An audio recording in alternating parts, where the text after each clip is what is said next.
हम लोग पढ़ रहे थे क्रॉप प्रोडक्शन एंड मैनेजमेंट, उसी में हम लोग यहाँ तक देखे हुए थे सोइंग तक हम लोग का हो गया था। और आज इस वीडियो में हम लोग देखेंगे एडिंग मैन्योर एंड फर्टिलाइजर, जो हमारा थर्ड प्रोसेस है क्रॉप प्रोडक्शन का, एडिंग मैन्योर। तो मैन्योर है क्या? तो मैन्योर अगर समझें तो natural substance prepared from decomposing plants and animal waste.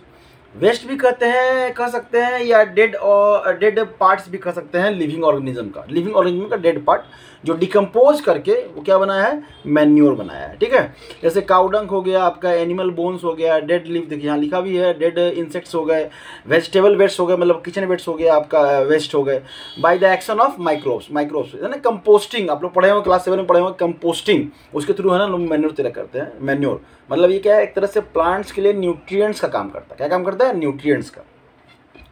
तो ये यहाँ देखेंगे कि एडिंग करते हैं। जब हम लोग सॉइल प्रिपरेशन कर लिए, हम लोग सोइंग कर लिए, तो अब हमें क्या चाहिए?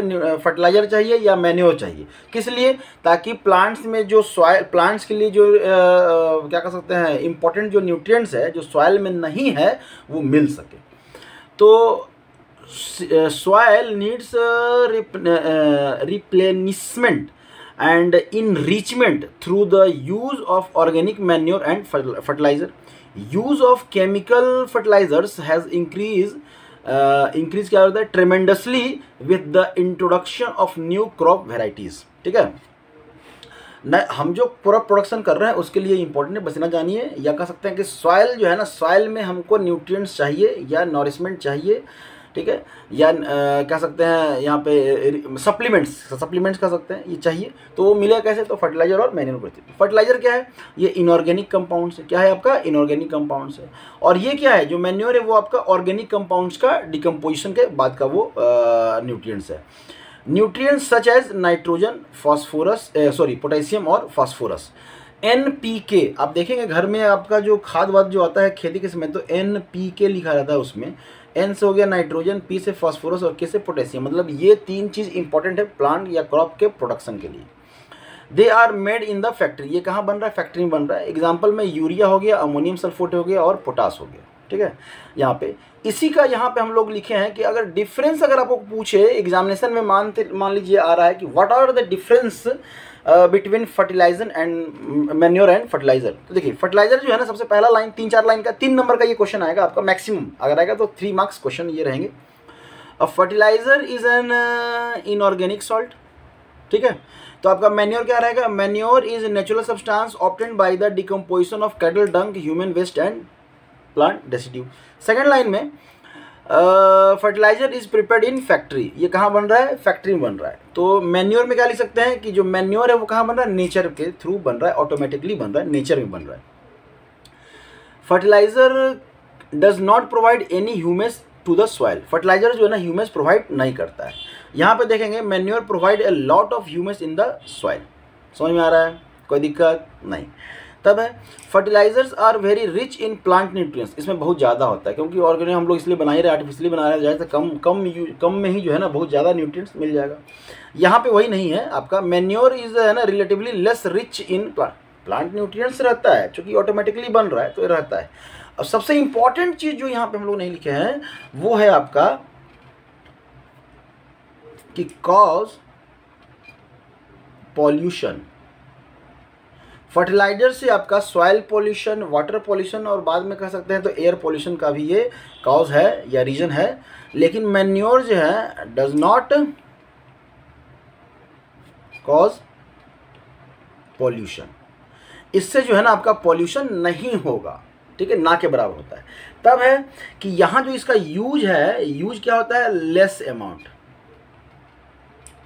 मतलब less amount in the sense कम मात्रा में नहीं, मतलब कंपेयर करेंगे अगर हम लोग मैन्योर और फर्टिलाइजर का, तो ये लेस अमाउंट में जितना न्यूट्रिएंट सप्लाई कर देगा प्लांट्स को, वो ये क्या करेगा? लार्ज अमाउंट, लार्ज क्वांटिटी कहिए या लार्ज अमाउंट कहिए, बात बराबर। मतलब ये लार्ज अमाउंट में, मतलब सपोज आपको है ना एक पर्टिकुलर स्क्वायर फीट का आपका फील्ड है, उसमें आपको क्रॉप प्रोडक्शन करना है। तो जहाँ आप फर्टिलाइजर जो है ना 10 kg यूज कर रहे हैं आप मैन्योर, वहाँ आपका हो सकता है कि 100-200 ग्राम में जो है ना 100 या 200 ग्राम या लेस देन 1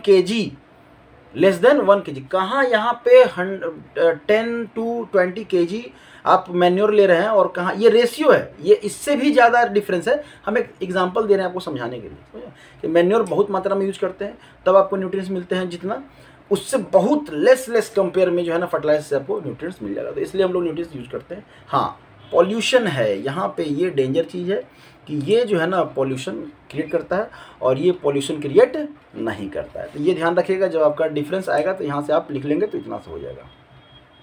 तब है आपका इरिगेशन। ठीक है, इरिगेशन मतलब पानी देना, प्रोवाइड, हाइड्रेट करना आपके प्लांट्स को। तो लिखा है supply of water to crop at appropriate interval is called irrigation. Appropriate मतलब या कह सकते हैं कि जब वो पाए डिज़ायरेबल, जब कंडीशन, या जब वो डिज़ायर कर रहा हो, या जब वो चाह रहा हो कि हमें प्लांट बोल तो नहीं रहा है ना, हम चाहने का मतलब ये है कि हमें लग रहा है कि अब इसको इरिगेशन मतलब प्लांट वाटर देना चाहिए, उस समय की हम लोग बात कर रहे हैं। ठीक है, चलिए method of irrigation. Method of irrigation क्या है? अब देखिए, मेथड मतलब आ गया मतलब हम लोग पानी कैसे दे सकते हैं। तो ट्रेडिशनल मेथड और मॉडर्न मेथड। ट्रेडिशनल में क्या है, तो वही मोट यूज करते हैं, चेन पंप यूज करते हैं और ढेकी जो है ना वैसे पत्थर बांधा हुआ रहता था, ऐसे कुआं से जो है ना, बहुत सारा वेल है ना अपना है तो खेती करते थे। आज भी झारखंड में जाएंगे तो झारखंड में जो है ना ये सब पुराने ट्रेडिशनल मेथड का ज़्यादा आपको यूज होता है। मॉडर्न मेथड टेक्निक का फार्मिंग के रूप में यूज नहीं होता है। बहुत सारे जितने भी हिल एरिया में कह सकते हैं कि आपको वहाँ पे स्टेप वाइज फार्मिंग है ना, स्टेप फार्मिंग ज़्यादा ये है।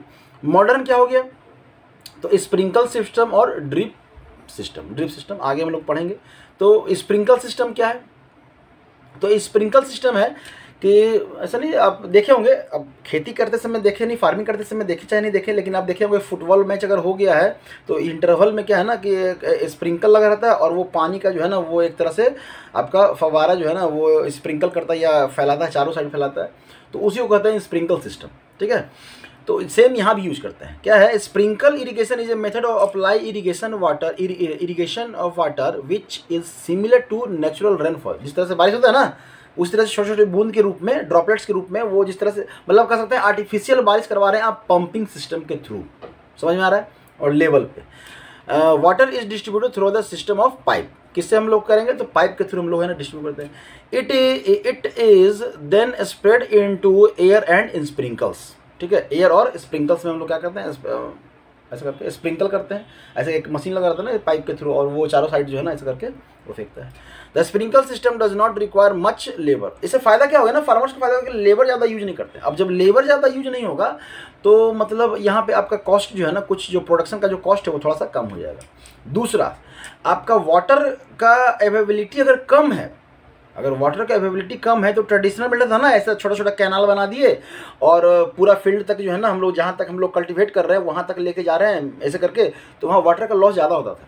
तो वाटर को लॉस को कंपनसेट करने का भी एक ये है ना, एक आपका ये मेथड है जहाँ पे आप कंपनसेट कर सकते हैं कि कम वाटर में ही जो है ना आप अच्छे से अपने कल्टीवेशन को, जहाँ पे आप क्रॉप प्रोडक्शन कर रहे हैं उसको आप अच्छे से कल्टीवेट कर सकते हैं। समझ में आ रहा है?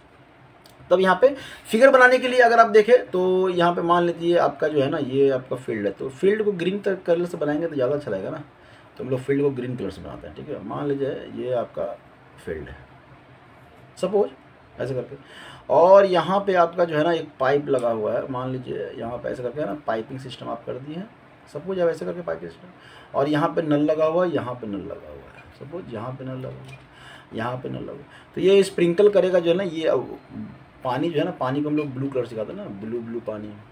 ठीक है, तो ये स्प्रिंकल सिस्टम को ये ऐसे ऐसे करके एकदम चारों साइड से जो है ना, इधर भी इधर भी इधर भी इधर भी इधर भी, ये इधर भी करेगा, ये इधर भी करेगा, ये इधर भी करेगा, ये इधर भी करेगा।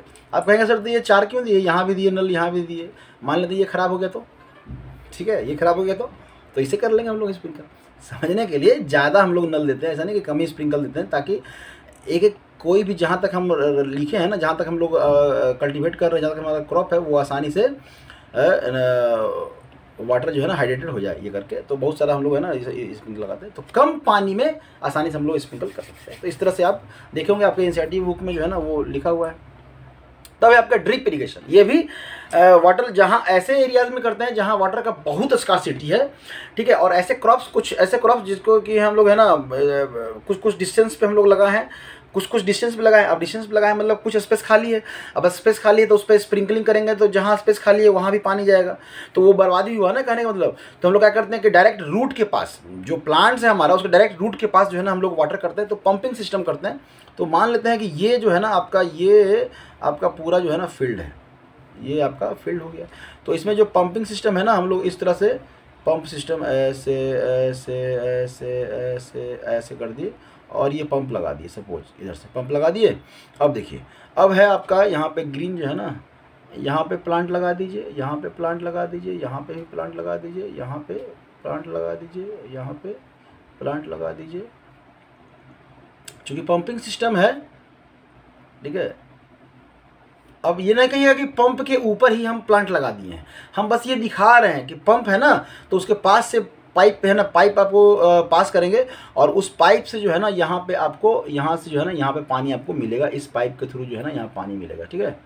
ये करके यहाँ पे पानी मिलेगा इस पाइप को, रूट्स के पास जो है ना हल्का हल्का होल कर देते हैं, और जब इस मेन सोर्स से जब पानी आता है यहाँ से, तो ये पानी यहाँ भी जाएगा, ये पानी इधर भी जाएगा, ये पानी इधर भी जाएगा, ये पानी इधर भी जाएगा और ये इधर भी जाएगा। और जितने भी आपके प्लांट्स है, मान के चलिए देखिए इस तरह से है ना, ऐसा करके इस तरह से, तो यहाँ से आपका पानी इधर जो है ना यहाँ पे आपका रूट के पास ही, तो हमारा कम पानी में जो है ना आसानी से हम लोग इरिगेट कर देंगे, ठीक है। तब है यहाँ पे protection from weeds, protection from weeds. और देखिए अब ये क्या है ना कि यहाँ पे आपको डिफरेंस भी पूछेगा, यहाँ पे आपको ड्रिप इरिगेशन और स्प्रिंकल सिस्टम का बहुत बार पूछा गया आपके फाइनल में। और समझिए कि पूरे साल में, पूरे एकेडमिक ईयर में आपके जो है ना कम से कम 2 से 3 बार ये क्वेश्चन आपको नजर आ जाएगा, तो ये याद भी हो जाएगा, अच्छे से कर लेंगे, ठीक है। और इस तरह से अगर फिगर बना दिए तो ज़्यादा अच्छा रहेगा। तब है आपका protection of weeds, protection of weeds. Weeds मतलब अभी हम लोग स्टार्टिंग में चर्चा कर रहे थे, अनवांटेड प्लांट जो आपका ग्रो कर गया आपके क्रॉप के साथ, वो जो भी अनवांटेड प्लांट है, ठीक है। तो unwanted plant grow through that grown in the garden और field of crop and prevent the growth of desirable plant. अब कहेंगे सर मान लेते ग्रोथ कर गया, क्या दिक्कत है, हम न्यूट्रिएंट्स, बच्चे लोग पढ़ते हैं ना कि न्यूट्रिएंट्स वो लेगा सर, तो हम लोग क्या करेंगे ना, उसको हटाएंगे नहीं, ज़्यादा न्यूट्रिएंट्स दे देंगे, ज़्यादा न्यूट्रिएंट्स दे देंगे तो क्या दिक्कत है, वो भी ग्रो करेगा, ये भी ग्रो करेगा। जब वो ग्रो करेगा तो उसका रूट भी ग्रो करेगा और तो वो स्पेस ऑक्यूपाई करेगा ना, सिर्फ वो न्यूट्रिएंट्स ले रहा है, ये दिक्कत नहीं है कि आप जो न्यूट्रिएंट्स अपने प्लांट्स को दे रहे हैं वो कैरी कर रहा है, हम ज़्यादा न्यूट्रिएंट्स दे देंगे। तब क्या है कि वो स्पेस भी तो ऑक्यूपाई करेगा, स्पेस ऑक्यूपाई करेगा तो हमारा जो क्रॉप है उसके लिए कम स्पेस बचेगा, तो स्पेस कम बचेगा तो क्या होगा, वो ग्रोथ हो पाएगा, नहीं हो पाएगा, तो प्रोडक्शन हमारा क्या हो जाएगा, कम हो जाएगा। इसलिए उन अनवांटेड प्लांट को हम लोग हटाना पड़ता है, रिमूव करना पड़ता है। Weeding involve removal of unwanted plant और कल्टिवेटेड प्लांट्स, अनकल्टिवेटेड प्लांट जिसको हम लोग कल्टिवेट नहीं कर रहे हैं। अब उसको करते हैं तो हैंड वीडिंग कहते हैं, हैंड होइंग कहते हैं, क्रॉप रोटेशन कहते हैं। क्रॉप रोटेशन से भी जो है ना हमारा ये अनवांटेड प्लांट जो है ना वो हट जाते हैं। या हर्बिसाइड्स, अब देखिए बायोलॉजी में जिस भी वर्ड के लास्ट में CIDE लग गया, साइड, तो वो हो गया नाशक। तो हर्बिसाइड्स तो हर्बिसाइड्स, हर्बी नाशक। पेस्टिसाइड्स, पेस्ट को मारने वाला। वीडिसाइड्स, वीड्स को मारने वाला। इंसेक्टिसाइड, इंसेक्ट्स को मारने वाला। तो जिस भी बायोलॉजी के वर्ड में साइड लग गया ना, साइड, ठीक है, CIDE, ये CID वाला नहीं, CIDE, साइड्स, ठीक है। तो ये लग गया मतलब मारने वाला उसको, ठीक है। जैसे सपोज अगर आपका नाम X है तो एक्सीसाइड, तो है ना X को मारने वाला, ठीक है। तो इंसेक्टिसाइड तो इंसेक्ट्स को मारने वाला, पेस्टिसाइड पेस्ट्स को मारने वाला, हर्बिसाइड्स हर्ब्स को मारने वाला, वीडिसाइड्स वीड्स को मारने वाला, ठीक है। Are use to remove and stop. देखिए रिमूव कर सकते हैं, रिमूव मतलब इन द सेंस कि आप उसको हाथ से हटा सकते हैं, हाथ से। लार्ज स्केल पे है तो आप दवा दे दीजिए, वही वीडिसाइड्स आप दे दीजिए। लार्ज स्केल पे आसानी, अगर कम स्केल कम जगह पे है तो आप आसानी से हाथ से भी अलग कर सकते हैं। और तब आता है उसके बाद आपका हार्वेस्टिंग, ठीक है। हार्वेस्टिंग क्या है, तो कटिंग करना। तो जब हमारा प्लांट डेवलप हो गया है तो कटिंग करते हैं। तो कटिंग करने में पहले ट्रेडिशनल हाथ से किया करते थे, या अभी भी यूट्यूब पे जो है ना आप रील्स वगैरह देखते रहते होंगे तो उसमें भी दिखाई देता होगा हाथ से कट कर रहे हैं क्रॉप्स को, तो वो भी एक ट्रेडिशनल मेथड है। और मॉडर्न मेथड तो आप जो भी मशीन्स वगैरह यूज करते हैं कि एक साइड से कल्टिवेट कर रहा है और एक साइड से जो है ना वो जो डस्ट पार्ट के लिए वो भी अलग हो रहा है, तो बहुत अब से मॉडर्न आ गए। तो हार्वेस्टिंग हो गया। और स्टोरेज मतलब स्टोरेज, तो स्टोर करना है। स्टोरेज में ध्यान देना है कि इसको मॉइस्चर, जितने भी मॉइस्चर वगैरह है ना वो सब हटाकर हम लोग को स्टोर करना है, ठीक है। मॉइस्चर को हटा दें ताकि उसमें जितने भी मॉइस्चर जो है ना हटा दें, ताकि लिख ना micro harvested food grains normally contain more moisture than required for storage. Large scale of storage of the grain is done in the silos and granaries cold storage वगैरह सब है ना, to protect them from pest like rats and insects. तो pesticides insecticides use कर लेते हैं। Farmer store grains in jute bag और metallic bins में हम लोग स्टोर करते हैं, ठीक है।